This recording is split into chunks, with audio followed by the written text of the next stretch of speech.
The sound of screaming children was the only music playing in the Moretti mansion for 3 years. Dante Moretti, a man who could silence a room with a single glare, was powerless against the nightly terrors of his twin daughters. He had hired the best nannies in New York, child psychologists from Vienna, and even sleep specialists from Tokyo. They all failed. They all fled. Then came Sarah, a girl with holes in her shoes, and a debt that was drowning her. She didn't have a degree. She didn't have a reference. But on her first night amidst the chaos, she did something so forbidden, so shocking, that Dante reached for his gun before he realized his daughters were finally silent. The rain over Chicago was relentless, hammering against the bulletproof glass of the penthouse like 1,000 tiny fists wanting to get in. But inside the Moretti estate, the storm was far louder. Dante Moretti stood by the window, his reflection ghostly against the dark skyline. He was 32, though the shadows under his eyes made him look 50. He was the Don of the Chicago outfit, a man who controlled unions, shipping lanes, and the politicians who regulated them. He was a man who feared nothing except the darkness that fell at 8:00 p.m. Behind him down the long marble hallway, the screaming began. It wasn't the fussy cry of a toddler who dropped a toy. It was a primal, terrified shrieking that tore through the expensive silk wallpaper and vibrated in the floorboards. Mia and Bella, his 4-year-old twins. Since the car bomb that took their mother Isabella 3 years ago, they had not slept through a single night. "Sir." Dante didn't turn. He knew the voice. It was Arthur, his elderly butler, the only staff member who had survived the twins' temperaments for more than a month. "Is the new one here?" Dante asked, his voice a low rumble. "She is, sir. Sarah Jenkins. She's young." "I don't care if she's 12 or 80, Arthur. Does she have a pulse? Does she need the money?" "Desperately, sir. Her brother is in debt to the Polish gangs on the south side. If she doesn't pay by Friday, they take his fingers." Dante nodded grimly. Desperation was good. Desperation meant loyalty. "Send her up, and Arthur, tell the guards to stay at the nursery door. If she harms a hair on their heads, she doesn't leave the room." Sarah Jenkins stood in the foyer, her hands trembling as she clutched the strap of her frayed canvas bag. The chandelier above her cost more than her entire neighborhood. She felt small, dirty, and terrified. She wasn't a nanny. She was a waitress who had been fired 2 days ago for spilling coffee on a rude customer. But when the agency whispered about the Moretti job, the one no one wanted, the one with the monster children and the devil father, she had begged for it. $5,000 a week. That would save Toby. That would save her brother. "Miss Jenkins?" Sarah jumped. A severe-looking older man in a tuxedo was staring at her. "Arthur." "Yes, that's me. Follow me. Do not speak to Mr. Moretti unless he speaks to you. Do not touch anything valuable. And above all," Arthur paused, looking at her with genuine pity, "do not expect to sleep." They walked up the grand staircase, the screams growing louder with every step. It sounded like a torture chamber. Sarah's heart hammered against her ribs. She opened the door to the nursery, and chaos hit her like a physical blow. The room was destroyed. Toys were smashed against the walls. Feathers from ripped pillows floated in the air like snow. In the center of the room, 2 identical little girls with dark, wild curls and tear-stained faces were screaming. One was throwing porcelain dolls at a terrified maid who was cowering in the corner. The other was tearing at her own hair, sobbing as if her heart was breaking. Dante Moretti stood in the doorway watching. He looked like a statue carved from grief and violence. He didn't move to comfort them. He learned long ago that his touch only made the night terrors worse. They wanted their mother, and he was just the man who failed to save her. "You have 10 minutes, Dante said to Sarah, not even looking at her. "If they aren't calm, you're fired." Sarah looked at the man, then at the girls. The air in the room was thick with panic. She stepped forward, ignoring the porcelain doll that shattered near her foot. She didn't shout. She didn't try to bribe them with candy. She walked straight to the window, opened the heavy curtains to reveal the stormy night, and did the one thing she wasn't supposed to do. She turned off the lights. "What are you doing?" Dante roared, his hand instantly going to the holster beneath his jacket. "They're afraid of the dark." "No." Sarah said, her voice shaking but firm. She didn't look back at the Mafia Don. She looked at the girls whose screams had hitched into confused whimpers at the sudden darkness. "They aren't afraid of the dark, Mr. Moretti. They're afraid of what they can see." It was a gamble, a massive one. But Sarah knew trauma. She knew that sometimes the world was too bright, too loud, and too real. The room was pitch black, save for the ambient city light filtering through the rain. The twins went silent, their heavy breathing the only sound. Sarah sat on the floor, right in the middle of the broken glass and feathers. "Come here," she whispered into the dark. Dante watched his finger hovering over the trigger. He had never seen anyone turn off the lights. Every psychologist had demanded night lights, floodlights, brightness to chase away the monsters. But the twins didn't scream. Slowly, hesitantly, 2 small shadows moved toward Sarah. The silence in the nursery was fragile, like a soap bubble waiting to pop. Dante didn't breathe. He stood in the doorway, his silhouette framed by the hallway light, watching the impossible unfold. Mia and Bella approached Sarah like wary feral cats. They were accustomed to nannies who pleaded, who cried, or who tried to force them into bed. They weren't used to someone who just sat in the dark with them. Sarah felt a small, sticky hand touch her knee. She didn't flinch. She knew that if she moved too fast, the spell would break. She needed to anchor them. She needed to do something that would bypass their panic and reach the part of their brains that remembered safety. She closed her eyes and began to hum. It wasn't a nursery rhyme. It wasn't Twinkle, Twinkle, Little Star, or any of the generic tunes the previous nannies had tried. It was a low, rhythmic, melancholic melody, a folk song she remembered from her own childhood, something her grandmother used to hum when the bill collectors were banging on the door. It was a song of sorrow, but deep, grounding sorrow, the kind that said, "The world is hard, but I am here." Low. The river runs. Beneath the setting sun. Dante stiffened. His blood ran cold. He knew that melody. It wasn't a popular song. It was an obscure Sicilian lullaby from a village near Palermo, a village called Corleone. It was the village his wife Isabella had been born in. Isabella used to hum that exact tune when she was pregnant, rubbing her swollen belly while looking out at the lake. She had never sung it after the girls were born. She died before she had the chance to teach it to them. How did this American girl, this broke waitress with the cheap shoes, know the song of the Moretti ancestors?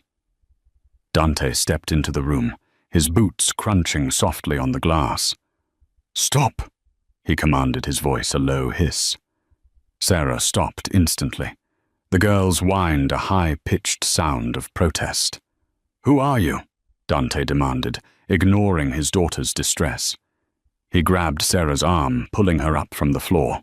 The moonlight hit her face.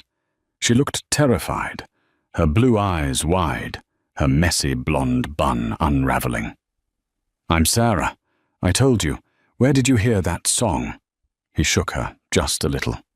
Enough to show her he could snap her like a twig. "That is not a song you hear on the radio. Who sent you the Rosses, the Triads?"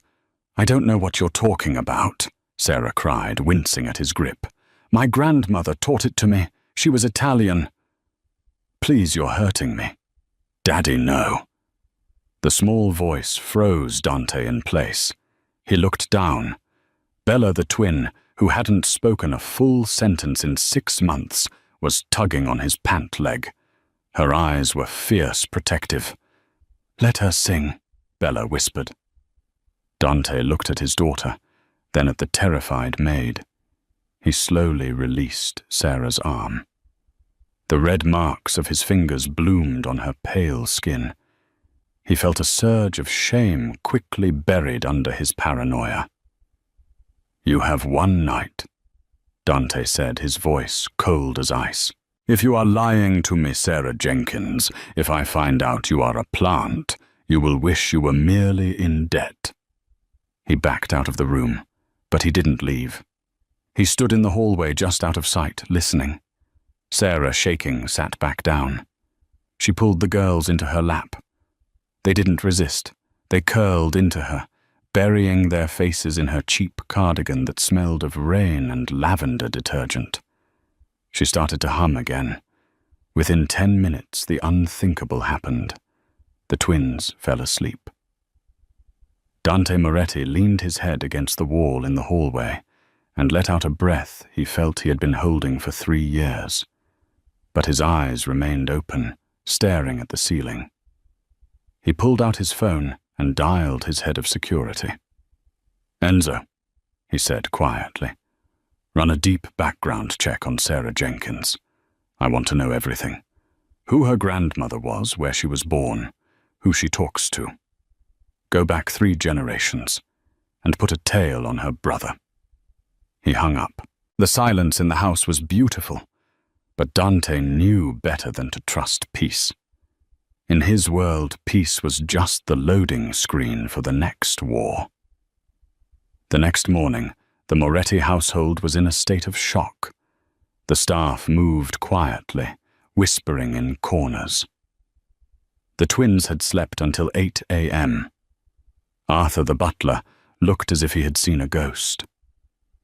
When Sarah walked into the kitchen wearing the simple black uniform Arthur had left out for her, the cook Maria practically threw a plate of fresh biscotti at her. "Eat, eat," Maria said, crossing herself. "You are a saint. A witch, maybe, but a saint." Sarah offered a tired smile. She hadn't slept well. She had spent the night in the small servants' quarters, adjacent to the nursery, listening to the wind and replaying the look in Dante Moretti's eyes. He hadn't looked at her with gratitude. He had looked at her like a predator analyzing a trap. She needed to get the money for Toby and get out. This world, the marble floors, the armed guards at the gate, the volatile man in the master suite, was too dangerous. "Miss Jenkins." Arthur appeared at the kitchen door. "Mr. Moretti wishes to see you in the study." Sarah's stomach dropped. She swallowed the bite of biscotti dry. "Is everything okay? The girls are still sleeping." "Mr. Moretti does not discuss his moods with me. Come." The study was a cavernous room filled with leather books and the smell of cigar smoke and gun oil. Dante was sitting behind a massive mahogany desk reading a file. He didn't look up when she entered. "Sit." Sarah sat on the edge of the leather chair. Dante flipped a page in the file. "Sarah Elizabeth Jenkins, born in Ohio. Mother died when you were 10. Father was a drunk who died 2 years later. raised by your grandmother, Rose Jenkins, in a trailer park outside of Chicago. Grandmother died 4 years ago." He looked up, his dark eyes piercing. "Your brother Tobias owes $40,000 to the Kowalski Syndicate. He has a gambling problem. You dropped out of nursing school to pay his debts." Sarah felt naked. He had dissected her life in less than 12 hours. "Is that a crime, Mr. Moretti?" "Trying to help family. In my world, family is the only reason we commit crimes." Dante said, his voice unreadable. "But there is a gap in your file. Your grandmother Rose. There is no birth certificate for her in the United States. She appeared on the census records in 1960. Before that, nothing." Sarah frowned. "She was an immigrant. She came from Italy after the war. She didn't like to talk about it." "Evidently." Dante stood up and walked around the desk. He leaned against the edge, crossing his arms. His biceps strained against his white dress shirt. "My security team found something interesting. A manifest from a ship docking in New York in 1959. A young woman named Rosa Giordano. She matches your grandmother's description. She was fleeing Sicily." Dante leaned closer, his cologne sandalwood and steel filling Sarah's senses. "Do you know who the Giordanos were, Sarah?"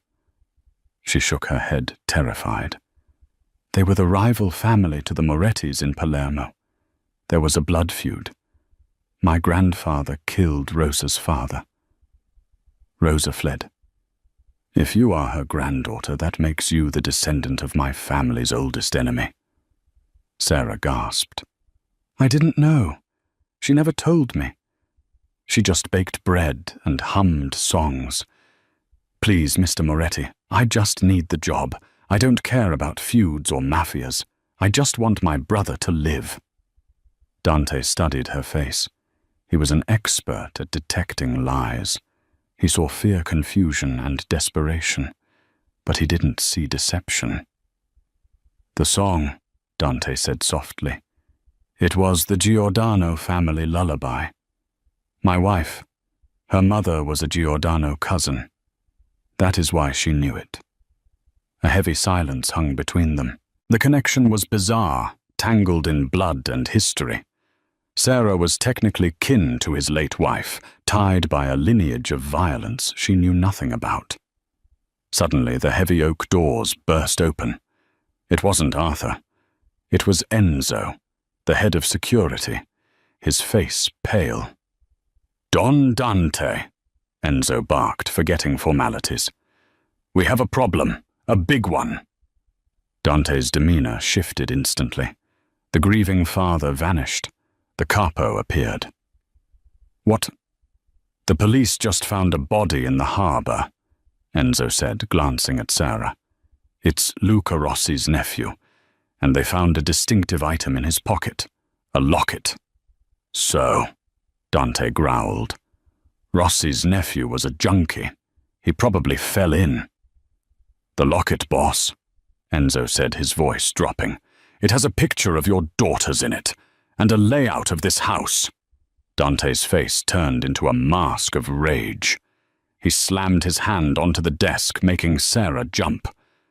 "They were planning a kidnapping," Dante hissed. "Rossi was going to take the twins." He turned his gaze slowly to Sarah. The softness she had seen moments ago was gone, replaced by a cold, lethal suspicion. "You show up," Dante said, walking toward her, "the exact week Rossi plans to snatch my children. You, a Giordano. You who desperately needs money. You who managed to put them to sleep so easily, lowering their guard." "No," Sarah whispered, backing away until she hit the wall. "No, I swear. Enzo," Dante said, not breaking eye contact with Sarah. "Lock her in the basement, holding cell. If she is a spy, I will find out. And if she touched my daughters with treason in her heart." He let the threat hang in the air. "Dante, please," Sarah screamed as Enzo grabbed her arms. I saved them, I helped them sleep. Take her away." As Sarah was dragged out of the study, kicking and screaming, Dante turned to the window. He watched the rain. His heart was pounding. He wanted to believe her. God! He wanted to believe her. But in his world, coincidences were just traps you hadn't spotted yet. And he would burn the world down before he let anyone hurt Mia and Bella again. The basement of the Moretti estate was not a place that appeared on any architectural blueprints filed with the city of Chicago. It was a relic of the Prohibition era, a labyrinth of concrete and steel designed for storing bootleg whiskey and, when necessary, enemies of the family. Sarah sat on a cold metal cot, her knees pulled up to her chest. The cell was small, lit only by a single, buzzing fluorescent bulb cage in the ceiling. The air smelled of damp earth and old iron, the smell of buried things. It had been 6 hours since Enzo had dragged her down here. 6 hours of silence. She wasn't crying anymore. The fear had burned itself out, leaving behind a cold, hard numbness. She thought of Toby. If Dante Moretti checked her background, he would find the debts. He would find the desperation. But would he believe that was all it was? Or would he see the frantic flailing of a drowning woman as the calculated strokes of a spy? Above her, through the layers of concrete and marble, the house was silent. Or at least she thought it was. But upstairs in the master suite, Dante Moretti was living in a hell of his own making. It was 2 a.m. The screaming had started 20 minutes ago. Dante stood in the center of the nursery, his hands clenched into fists at his sides. The room was bathed in the harsh yellow glow of the overhead lights, because the previous nanny had insisted light was the cure. It wasn't. "Mia, Bella, please," Dante pleaded, his voice cracking. It was a sound his captains and soldiers never heard, the sound of the dawn begging. "It's okay. Daddy is here." Bella was thrashing in her bed, fighting off invisible demons. Mia was curled in a ball on the rug, keening a high, thin sound that pierced Dante's eardrums like a needle. "Where is she?" Bella screamed, her voice raw. "Where is the singing lady? She had to go." Dante lied. He tried to reach out to touch Bella's shoulder to soothe her, but the little girl recoiled as if burned. "No. You sent her away. You made the dark come back." Dante flinched. The accusation from a 4-year-old hurt more than a bullet. He looked at the chaos around him, the shattered porcelain, the torn sheets. He was the most powerful man in Chicago. He could order a hit on a rival boss with a single phone call. He could shut down the docks, but he couldn't stop his daughters from crying. The door opened. Enzo stood there, looking uncomfortable. He was a man built for violence, not for childcare. "Boss," Enzo said, having to shout over the screams. "The sedatives Dr. Aris recommended." "No sedatives," Dante roared, spinning around. "I'm not drugging my children because I am too incompetent to comfort them." He ran a hand through his hair, gripping the roots, the locket, the picture of the girls, the dead Rossi nephew. The evidence was damning. Sarah was a Giordano. The timing was too perfect. Every instinct he had as a mafia don told him she was a plant. But every instinct he had as a father was screaming that he had made a mistake. "Bring her up," Dante said, his voice low. Enzo blinked. "Boss, she's in the holding cell. She's a suspect." "I said bring her up," Dante yelled, his eyes wild. "Handcuff her if you have to. Put a gun to her head. I don't care. Just make this stop." Sarah heard the heavy steel door clang open. She looked up, squinting against the sudden change in light. Enzo stood there, 2 other large guards behind him. They didn't look like they were there to bring her dinner. "Get up," Enzo grunted. Sarah stood, her legs shaky. Are you going to kill me?" Enzo didn't answer. He stepped forward, grabbed her wrists, and clicked a pair of cold steel handcuffs onto them. "Move!"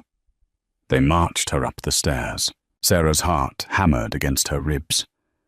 This was it. They were taking her to the garage or the woods. She would never see Toby again. She would never see the ocean she had always promised herself she'd visit. But they didn't turn toward the garage. They turned toward the grand staircase. As they ascended, the sound hit her. The screaming. It wasn't just noise. It was agony. It was the sound of pure, unfiltered terror. Sarah stopped on the stairs, resisting Enzo's shove. "They're still awake?" she asked, breathless. "Move," Enzo said. "Take these off," Sarah demanded, lifting her bound wrists. The fear for her own life suddenly took a back seat to the maternal instinct that had awakened in her the night before. "I can't hold them with these on." Boss said, "Handcuffs." "And I say take them off, or I won't sing a damn note," Sarah snapped. She didn't know where the courage came from. Maybe it was the exhaustion. Maybe it was the sound of Bella's voice, cracking with strain. Enzo hesitated. He looked at the guards, then pulled a small key from his pocket. He uncuffed her, but kept a hand on his holster. One wrong move, Jenkins. Just one. They reached the nursery. The scene was apocalyptic. Dante was on his knees trying to hug Mia, who was fighting him with the strength of a possessed child. He looked up as Sarah entered. His eyes were bloodshot, his face pale and drawn. He looked less like a mafia boss and more like a man at the end of his rope. Sarah didn't wait for permission. She didn't wait for an apology. She walked past Dante, ignoring him completely. She went to the wall and hit the light switch. Click. Darkness flooded the room again, instant and soothing. "Get out," Sarah whispered into the gloom. Dante stood up, breathing heavily. "I need to watch. You are the stress," Sarah said, her voice trembling but firm. She couldn't believe she was speaking to him this way. "You smell like gunpowder and fear. They can smell it too. Get out. Stand in the hall." Dante opened his mouth to argue, but then he saw it. Bella stopped the thrashing. She sat up in bed, her eyes searching the dark. "Singing lady," Bella whispered. Dante swallowed his pride. It tasted like ash. He backed out of the room, motioning for Enzo to follow. He left the door cracked open 3 inches. Sarah sat on the floor. She didn't rush. She let her breathing sink with the room. She waited until the girls came to her. And they did. Like moths to a flame, they crawled off their beds and found her in the dark. They climbed into her lap, their tears soaking her shirt. She began to hum. The Giordano lullaby. The song of their ancestors. The song of the enemy. In the hallway, Dante slid down the wall until he was sitting on the floor, his head in his hands. He listened to the melody. It was haunting. Beautiful. It was the song his wife should be singing. "Enzo," Dante whispered, not looking up. "Boss?" "Get the car ready. We're going to pay a visit to the south side." "Now, yes." Dante raised his head. His eyes were hard again. Sarah Jenkins might be a witch. She might be a miracle. But she is also a loose end. I want to find her brother. I want to know exactly who owns his debt. And if I find out, The Rosses bought that debt just to plant her here." He didn't finish the sentence. He didn't have to. The look on his face promised a violence that would make the devil blush. Inside the room, Sarah rocked the girls. She whispered stories to them in the dark, stories about a brave mouse and a friendly giant. She smoothed their hair. She felt a connection to them that terrified her. She shouldn't care. She was a prisoner here. But as Bella's breathing deepened into sleep, Sarah kissed the top of her head. "I won't let the bad men get you," she whispered to the sleeping children. "Not the ones outside, and not the one in the hallway." She didn't know that the man in the hallway was currently planning a war to find out if she was worth saving or killing. The dawn broke grey and cold over Chicago. The rain had stopped, leaving the city scrubbed clean and stark. Sarah hadn't slept. She had dozed intermittently, her back against the side of the twins' bed, one hand holding Mia's, the other holding Bella's.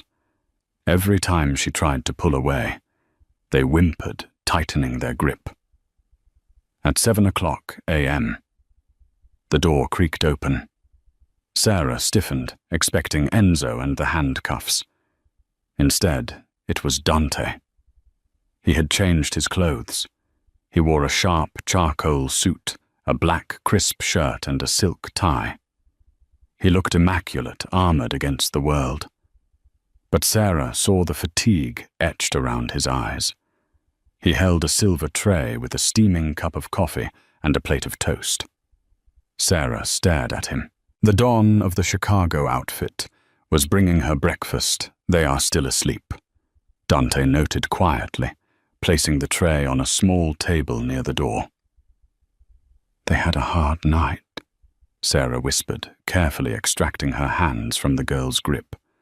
She stood up, her joints popping. She felt gross. She was still wearing the same clothes from yesterday now, wrinkled and smelling of the basement cell. "Drink," Dante commanded softly.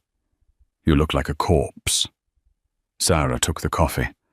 Her hands shook slightly as she lifted the cup. "Am I going back to the basement?" Dante looked at her. The morning light caught the stray hairs escaping her bun.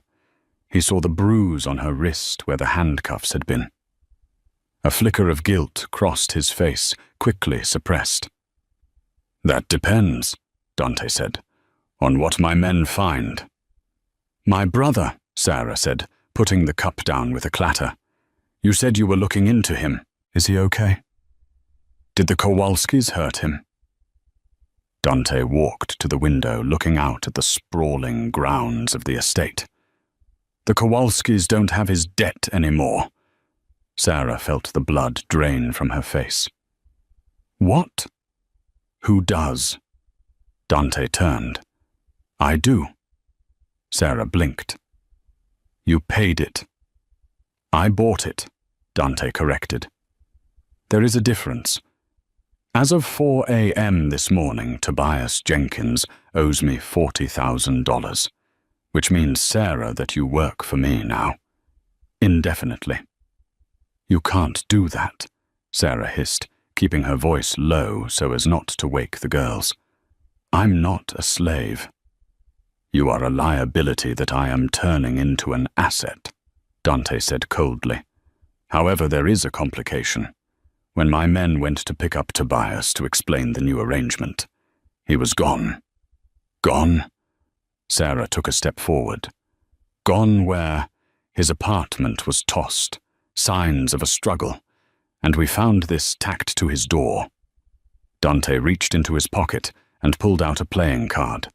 It was the Queen of Hearts, but the face of the Queen had been scratched out with a black marker, and a crude drawing of a locket was sketched over it. Sarah gasped, her hand flying to her mouth. "The Rosses have him," Dante said, his voice deadly calm. "Which confirms two things. One, you were likely telling the truth. If you were working for them, they wouldn't need to snatch your brother as leverage. Sarah felt a wave of relief so strong she nearly collapsed, followed instantly by a wave of terror. And the second thing, too. The Rosses are desperate. They failed to kidnap the girls with the locket plan, so now they are going to try to trade your brother for access to this house. They think you will open the door for them. I would never, Sarah cried. They don't know that, Dante said. He walked over to her, invading her personal space. He towered over her. They are going to call you Sarah. Probably on a burner phone they've planted in your things, or they'll call the house line asking for you. They will tell you that if you don't unlock the service gate at midnight, they will kill Tobias. Sarah began to shake. What do I do? Please, you have to help him. Dante studied her face. He reached out his hand, hovering near her cheek before he pulled it back. I protect what is mine. You are my employee now. Your debt is to me. That makes you mine to protect. The words hung in the air, heavy and ambiguous. Mine. But, Dante continued, his eyes narrowing. We have a bigger problem. The locket found on the dead nephew, it contained a layout of the nursery. A layout that was renovated only 3 months ago. Only the staff and the contractors knew it. You think there's a spy here? Sarah realized. I know there is, and until I find them, you trust no one. Not Arthur, not the maids, not even the guards outside that door. You trust only me. Do you understand? Sarah nodded, her throat dry. Yes. Good. Now get showered. There are clothes in the closet. You're not going back to the basement. You're staying in the nursery. You don't leave the girls' side. If the Pope himself comes to the door, you don't open it unless I am standing next to him. The day passed in a blur of tension. The house felt like a bomb waiting to detonate. The storm outside had cleared, but the atmosphere inside was electric. Sarah stayed in the nursery. She played with Mia and Bella, building castles out of blocks, but her eyes were constantly darting to the door. Every creak of the floorboards made her jump. At 2:00 p.m., the nursery door opened. It was Maria the cook. She was pushing a cart with lunch.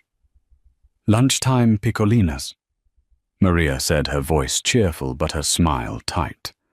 And for you, Sarah, some soup. Sarah moved to block the girls from the cart. Dante's warning rang in her ears. Trust no one. Thank you, Maria, Sarah said. Just leave it there. I'll serve them. Maria hesitated. Her eyes flicked toward the window, then back to Sarah. She looked nervous. Sweat beaded on her upper lip. I made them special chocolate milk, Maria said, reaching for a pitcher. They love it. Let me pour. No, Sarah said, perhaps too loudly. Maria flinched. The pitcher knocked against the side of the cart, and the lid rattled. A small white powder residue was visible on the rim of the glass pitcher just for a second before Maria covered it with her hand. Sarah's heart stopped. It wasn't just a spy. It was the cook, the grandmotherly woman who had fed Dante since he was a boy. Maria, Sarah said, her voice shaking. Why don't you drink a glass first? Maria went pale. She stared at Sarah, her hands trembling. I'm not thirsty. Drink it, Sarah commanded. She grabbed the pitcher. Maria suddenly lunged. She wasn't reaching for the milk. She was reaching into her apron pocket. She pulled out a serrated steak knife. I'm sorry. Maria sobbed, tears streaming down her face. They have my son. The Rosses have my Marco. She lunged at Bella. No! Sarah screamed. She didn't think.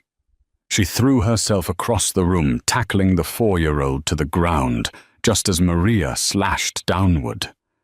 The knife missed Bella, but sliced through the sleeve of Sarah's cardigan, cutting a deep gash into her upper arm. Blood sprayed onto the white rug. Mia screamed. Maria raised the knife again, sobbing hysterically. "Move, Sarah. I have to. They'll kill Marco." Sarah kicked out her foot, connecting with Maria's shin. But the older woman was fueled by adrenaline and desperation. She shoved Sarah back, raising the knife for a killing blow on the child. The door exploded inward. Dante didn't just open the door, he kicked it off its hinges. He had been watching the room via the hidden camera he had installed that morning, the one he hadn't told Sarah about. He saw the blood. He saw the knife. 2 shots rang out. Bang! Bang! Maria dropped the knife. She staggered back, hitting the wall, clutching her shoulder where Dante had winged her. He didn't shoot to kill. He needed her to talk, but he shot to stop her. Dante was across the room in a heartbeat. He didn't go to Maria. He went to Sarah and the girls. He dropped to his knees, sliding in the blood. "Bella, Mia, they're okay." Sarah gasped, clutching her bleeding arm. "She didn't touch them. I got them." Dante looked at Sarah. Her blood was soaking into her cheap clothes. She was pale, shaking, and clearly in shock, but her body was still curled protectively around his daughters. He looked at Maria, who was wailing on the floor as Enzo and the guards rushed in to secure her. "Get the medic," Dante barked at Enzo, "and take Maria to the soundproof room. I want to know everything she knows before she bleeds out." Dante turned back to Sarah. He reached out his hands, covered in her blood, and ripped the sleeve of his expensive shirt to make a tourniquet. "You saved them." Dante whispered, his voice thick with emotion he couldn't suppress. He tied the cloth around her arm tight. Sarah hissed in pain, tears finally spilling over. "She said they have her son, just like Toby." Dante's eyes darkened. The Rossis weren't just attacking. They were dismantling his house from the inside out, using his people's love for their families against them. It was cruel. It was brilliant. It was war. "I will get a Toby back," Dante vowed, looking into Sarah's eyes. The barrier between boss and employee, between noble and peasant, was gone. There was only blood and survival. "And I will rain hell on the Rossis for making Maria do this." He scooped up Bella in one arm and offered his other hand to Sarah. "Can you stand?" "I think so." "Good, because we are leaving. The house is compromised. We're going to the safe haven." "Where is that?" Sarah asked, wincing as she stood. Dante looked at her, his expression fierce. "The one place the Rossis will never look. The place where your song comes from." "Sicily?" Sarah asked, shocked. "No," Dante said, guiding them out of the blood-splattered nursery. "Little Italy, the old church, my territory. We're going to ground Sarah, and tonight the Rossis are going to learn why you don't touch a Moretti." The convoy of black SUVs sped through the slick streets of Chicago, cutting through red lights like sleek iron sharks. Inside the lead vehicle, the atmosphere was suffocating. Sarah sat in the back, her injured arm throbbing in rhythm with her heartbeat.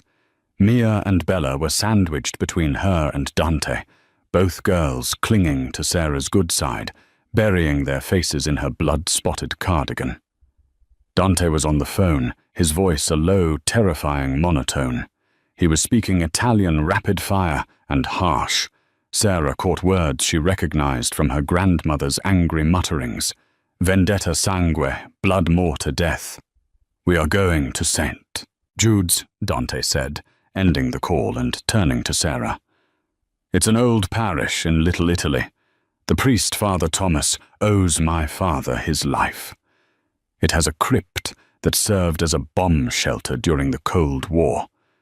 It is the only place I can guarantee is secure.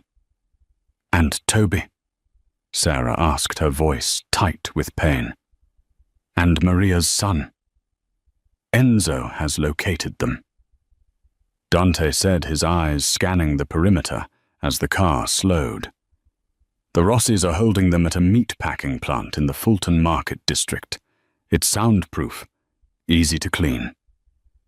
Sarah shuddered. The implication was clear. The car screeched to a halt in front of a looming Gothic stone church.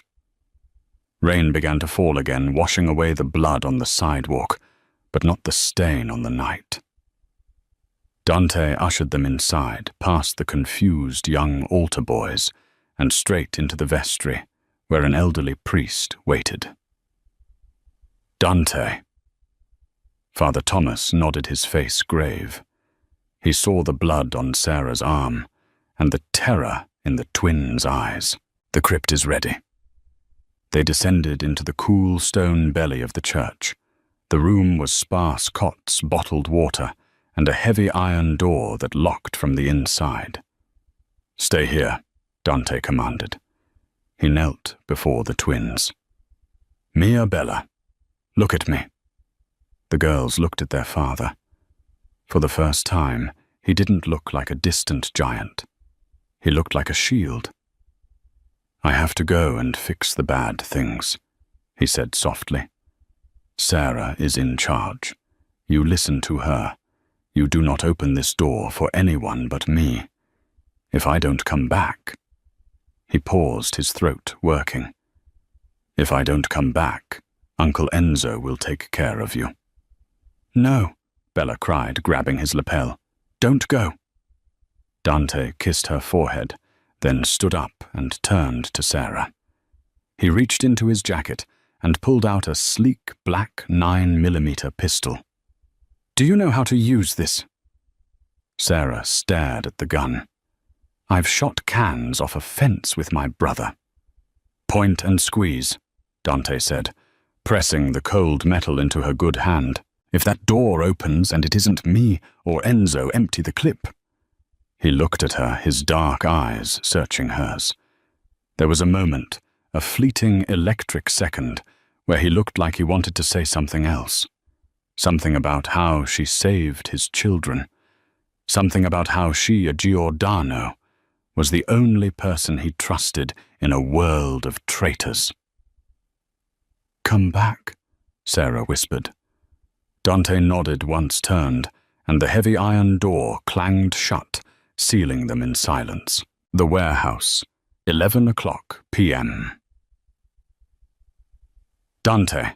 Moretti did not sneak into the Rossi stronghold. He didn't believe in stealth when his family was threatened. He believed in shock and awe. He drove his SUV straight through the loading bay doors of the meat-packing plant, the crash of metal and shattering glass announcing his arrival like a thunderclap. Before the Rossi soldiers could recover from the impact, Dante was out of the car. He moved with the lethal grace of a tiger. 2 shots, 2 men down. He took cover behind a forklift as bullets sparked against the concrete floor. "Moretti!" screamed a voice from the catwalk above. It was Luca Rossi, the don of the rival family.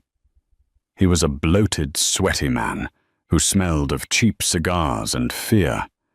He was holding a terrified young man by the collar, Tobias, Sarah's brother. Next to them, bound to a chair, was Marco Maria's son. "You have a lot of nerve coming here alone," Luca laughed, pressing a gun to Toby's temple. "I'll blow his brains out before you take a step." "I'm not alone," Dante called out, his voice echoing in the cavernous room. Suddenly the skylights above shattered. 4 of Dante's best enforcers, rappelling from the roof, dropped into the fray. Chaos erupted. Dante didn't wait. He sprinted across the open floor, firing upward. He wasn't aiming for Luca. He was aiming for the hydraulic line of the crane above the catwalk. The bullet struck true, The line burst, hissing violently, and the heavy crane hook swung wildly, smashing into the catwalk railing. The metal groaned and buckled. Luca lost his balance, stumbling back. In that split second of distraction, Toby, fueled by the adrenaline of the doomed, threw an elbow into Luca's gut and dove to the side. Dante climbed the access ladder, ignoring the bullets whizzing past his ears. He vaulted onto the catwalk. Luca Rossi was scrambling for his dropped gun. Dante kicked it away. He grabbed Luca by the lapels of his expensive suit and slammed him against the wall.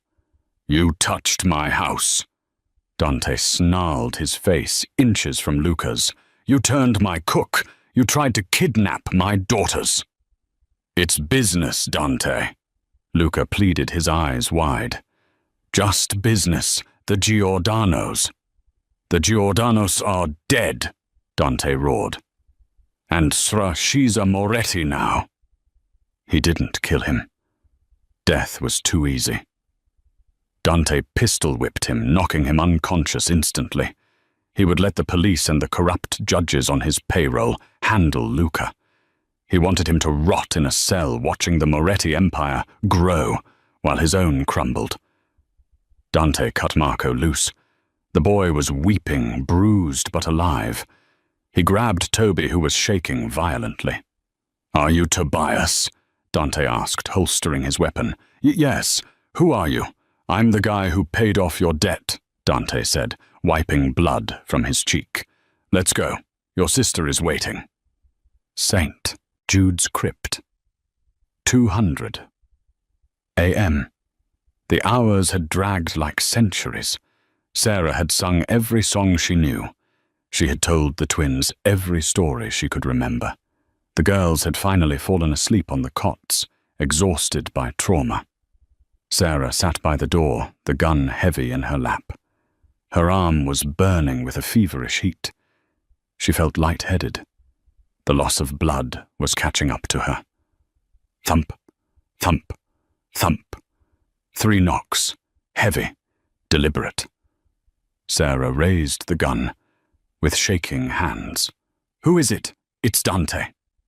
Sarah scrambled to unlock the heavy bolts. She swung the door open and nearly collapsed with relief. Dante stood there, his shirt ruined, his face bruised but alive. Behind him stood a terrified, skinny young man with familiar blue eyes. "Toby," Sarah cried, dropping the gun. She tried to run to him, but her knees gave way. The room spun. The last thing she felt was Dante's arms catching her before she hit the stone floor. Sunlight. Bright, sterile, white sunlight. Sarah blinked her eyes open. She wasn't in the crypt. She wasn't in the nursery. She was in a hospital room. A very expensive private hospital room. There were fresh flowers on the table. Lilies. She tried to sit up, but a sharp pain in her arm stopped her.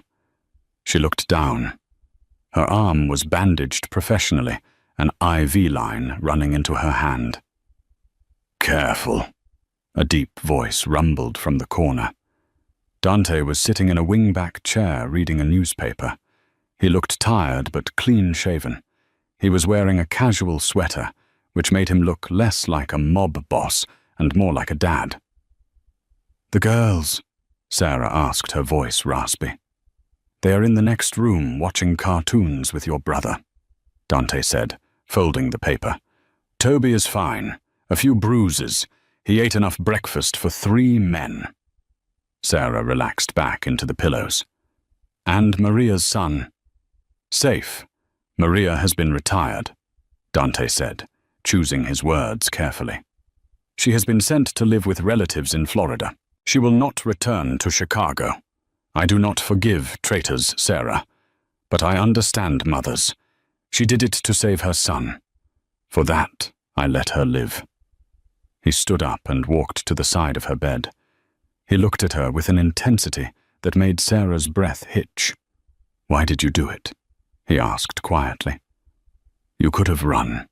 When Maria pulled that knife, you could have run out the door. You owe me nothing." I couldn't leave them, Sarah said simply. They're just little girls, Dante. They didn't ask for this life. Neither did you. Dante reached into his pocket and pulled out a velvet box. He placed it on the table. I had your grandmother's records unsealed, Dante said. Rosa Giordano didn't just flee the feud. She fled because she was in love with a Moretti, my great-uncle. They were forbidden lovers. She was pregnant when she left. Sarah's eyes went wide. What it means, Dante said, a small, crooked smile touching his lips, that the reason you know that lullaby is because your grandmother sang it to her secret lover. It means you aren't just an employee, Sarah. You are distant family. You have Moretti blood. The revelation stunned her. The connection wasn't just coincidence. It was fate. The feud that had destroyed so many lives had finally come full circle, not in blood, but in healing. The doctor says you need 2 weeks to recover, Dante said, his tone shifting to business, though his eyes remained soft. After that, you have a choice. I have deposited $100,000 into an account for you and Toby. You can take him move to California, start a bakery, do whatever you want. You will never see me again. Sarah felt a cold knot in her stomach at the thought. And the other choice? Dante leaned closer. He took her hand, the one not connected to the IV. His thumb brushed over her knuckles. Or, he whispered, you come back home, not as a maid, not as a nanny. The girls, they haven't stopped asking for you. They slept through the night last night, Sarah, because they knew you were in the building. And you, Sarah asked, her heart pounding, do you want me there? Dante Moretti. The man who feared nothing looked terrified for a brief second. I haven't slept through the night in 3 years, he confessed softly, until I heard you singing in the dark. He didn't say I love you. It was too soon for that. But he said everything else. Sarah squeezed his hand. I don't like California. It's too sunny. Dante smiled, a real, genuine smile that reached his eyes. He leaned down and pressed a kiss to her forehead, lingering there. Get some rest, he said. We're going home tomorrow. 6 months later. The Moretti estate was no longer silent. It was filled with noise, the sound of Toby laughing as he chased the twins through the garden, the sound of music playing from the open windows. In the nursery, the lights were off. Dante stood in the doorway, his arm around Sarah's waist. She was no longer wearing a uniform. She wore a silk dress, her hair loose. Inside the room, Mia and Bella were tucked into bed. They weren't screaming. They weren't crying. Sing it again, Mama, Sarah, Bella whispered. Sarah leaned her head against Dante's shoulder. He tightened his grip on her, pulling her close. The ghosts were gone. The feud was over. The poor maid had done the unthinkable. She had turned a house of war into a home. Sarah took a breath, and in the darkness the melody began. Lo, the river runs.